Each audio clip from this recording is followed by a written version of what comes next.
ভৃগুকমণ্ডল ঘুরে আমরা পৌঁছে গেলাম দুর্গাধারায়। এটি ছিল একটি ছোট্ট জলপ্রপাত।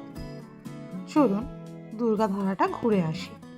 এখানে খানিকক্ষণ সময় কাটিয়ে আমরা যাব এক কালী মায়ের মন্দিরে। এখানেই পরপর সিঁড়ি করা ছিল, সেখানেই আমি বসেছিলাম।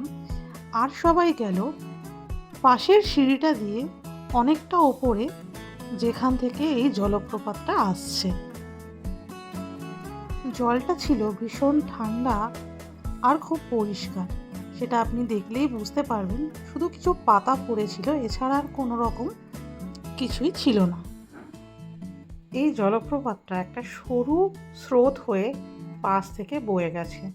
সেই একই কথা বলতে হয়, যেহেতু এটা বর্ষাকাল নয় তাই জলের ধারা খুবই সরু। সামনেই রয়েছে মা দুর্গার একটা মন্দির আর মহাদেব।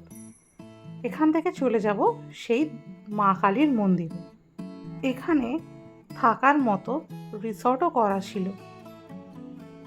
আর ছিল একটা রেস্টুরেন্ট, যেখানেই আমরা দুপুরের খাওয়া সেরেছিলাম। তো চলুন মা কালীর দর্শন করি।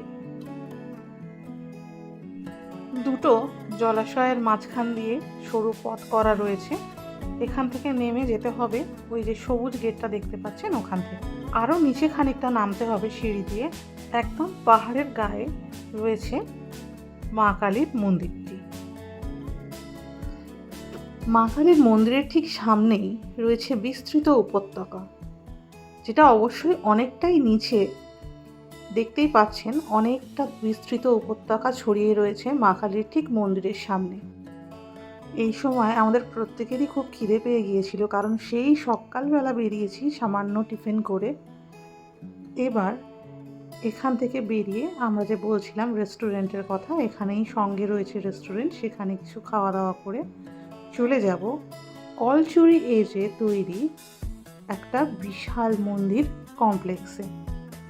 কত শত শত বছর ধরে দাঁড়িয়ে রয়েছে এই মন্দিরগুলি, ইতিহাসের সাক্ষ্য প্রমাণ নিয়ে। মন্দিরগুলো এতই সুন্দর, এতই অন্যরকম।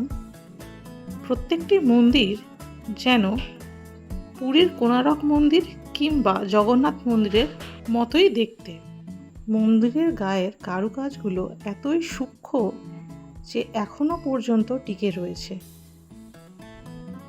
মন্দির কিছু কিছু জায়গায় ক্ষয়প্রাপ্ত হয়েছে বটেই, কিন্তু কারুকার্যগুলো এখনো স্পষ্ট বোঝা যায়। সামনের মন্দিরটার নাম ঝুলিয়া টেম্পল।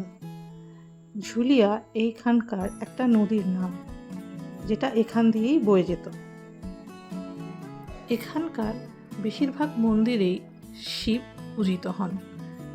এইখানে রয়েছে পাতালেশ্বর টেম্পলের সম্বন্ধে লেখা।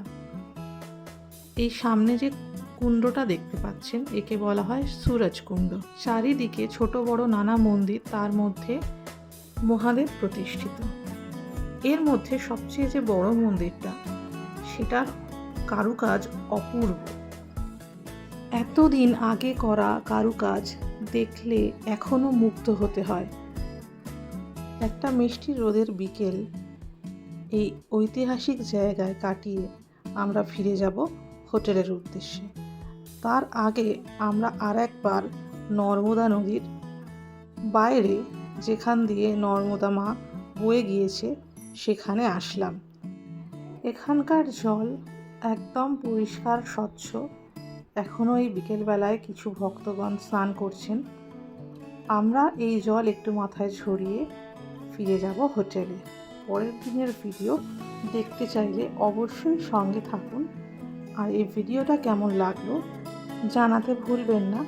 আর ভালো লাগলে অবশ্যই একটা লাইক আর কমেন্ট করে দেবেন।